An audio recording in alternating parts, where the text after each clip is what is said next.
नमस्कार मित्रांनो, मगाशी मी सांगितलं तुम्हाला की इंटरेस्ट रेट बँकांचे जे एफडीचे रेट्स आहेत तसे मूव्ह झालेले आहेत. This is the dance of the fixed deposit interest rates, right. तर हे 3 वर्षाचे आणि 1 वर्ष वेबसाईट आहेत. मी तुम्हाला 1 वर्षाचा दाखवतो आहे. ओके, 81ला तो 8.5% होता, त्यानंतर 9.5% झाला, मग 12% झाला, राईट. आणि त्याच्यानंतर परत 8%, 6.25%.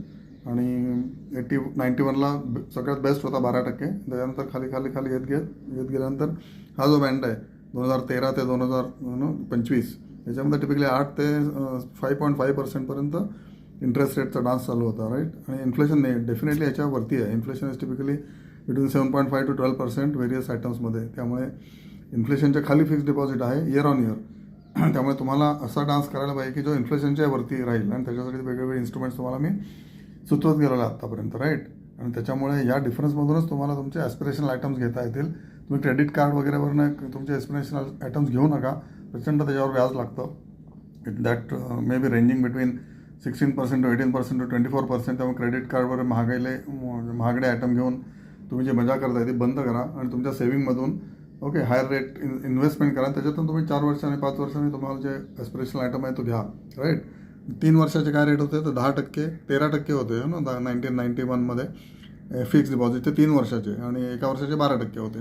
सो इट इज मॅचिंग 1% कमी असतं 1 वर्षाचं आणि 3 वर्षाचं थोडं जास्त असतं. That is what is fix deposit interest rate as publish by the Indian Banks Association, right. तर हे मी आत्ता तुम्हाला सांगतोय का, याचा अर्थ एवढाच आहे की तुम्हाला इन्फ्लेशनपासून बीट करण्यासाठी फिक्स डिपॉझिट हे अल्टरनेट नाही. ओके, हे मनावर बिंबवा तुम्ही. कारण fix deposit is safety. You can keep it for 1 year expenses in fix deposit, but rest of your savings पर्यंत सेव्हिंग करा. आणि ते तुमच्या हाय रिटर्न इन्व्हेस्टमेंटमध्ये तुम्ही गुंतवायला पाहिजे. आणि हाय रिटर्न इन्व्हेस्टमेंट कुठलं आहे तुम्हाला मी सांगितलेलं आहे. आता परत एकदा तिसऱ्या व्हिडिओमध्ये, आजच्या शेवटच्या व्हिडिओमध्ये सांगेन. ओके, आता इन्फ्लेशन टिपिकली काय रेटने वाढलेलं आहे तुम्हाला माहिती आहे. ओके, पटकन तुम्हाला हा एक डेटा दाखवतो. हे बघा, याच्यामध्ये रोटी कपडा मकानमध्ये हे सगळं आहे. Milk 6%, wheat 5% every year, okay, right. त्याच्यानंतर ब्रेड, फ्रूट्स 12% इन्फ्लेशन आहे. तुम्हाला चांगलं उत्तम आरोग्य करायचं असेल तर फ्रूट्स खायला पाहिजे. तर तुम्ही 12% इन्फ्लेशन फ्रूट कसं खाऊ शकणार. इलेक्ट्रिसिटी बिल 13% वाढलेली आहे दरवर्षी, राईट.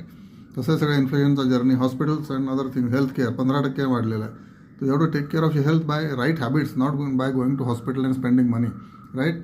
त्याच्यामुळे तुम्हाला PPF fix deposit NSC is for safety for the long term, right.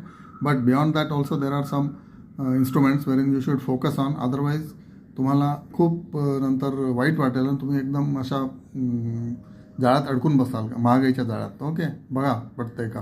Thank you so much.